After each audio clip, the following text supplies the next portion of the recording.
Hello everyone আজি দেখা পাইছে মোৰ একদম হাতত পাৰ্সেল আৰু মোৰ হাঁহি কাৰণ মই এইটো পাৰ্সেলৰ কাৰণে বহুত দিন অপেক্ষা কৰিলো আৰু ফাইনালি আজি মোৰ হাতত পাৰ্সেলটো আহি গ'ল। এয়া দেখিছে স্যানিটাৰী প্যাড আৰু ভাবিছে আপোনালোকে ইমানবোৰ কিয় মই আনিছো তো নিজকো লাগে। আৰু মই বহুত দিন আগতে এটা পোষ্ট লিখিছিলো আৰু পোষ্টত বহুত বাইদেউসকলে মানে কমেন্ট কৰিছিলে আৰু মোক মেছেজ কৰিছিলে যে আমাকো লাগে বুলি।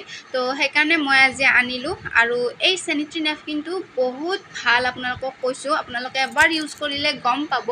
আৰু এই স্যানিটাৰী ন্যাপকিনটোৱে আপোনাৰ টোটালি সাৰ্জাৰী কটন হয়, ডক্টৰে যেটো কটন ইউজ কৰে সেইটো কটন হয়। আৰু গ্ৰীণ চিপখনে আপোনালোকক যে দেখালো গ্ৰীণ কালাৰৰ, এই গ্ৰীণ চিপখনে বহুত ধৰণৰ প্ৰব্লেম ভাল কৰে, যেনে কঁকালৰ বিষ হওক আপোনাৰ, আৰু যিসকলৰ ইনফেকশ্যন আছে, যিসকলৰ মাহেকীয়া ৰিলেটেড অল প্ৰব্লেম এই গ্ৰীণ চিপখনে ভাল কৰে। আৰু ইয়াত প্ৰত্যেকটা পেকেটৰ ভিতৰত এভৰি পেকেটৰ ভিতৰত আপোনাৰ এনেকৈ টেষ্ট কাৰ্ড দিয়া হয় আৰু তাত আমি চেক কৰিব পাৰো যে আমাৰ ভিতৰত ইনফেকশ্যন আছে কি নাই।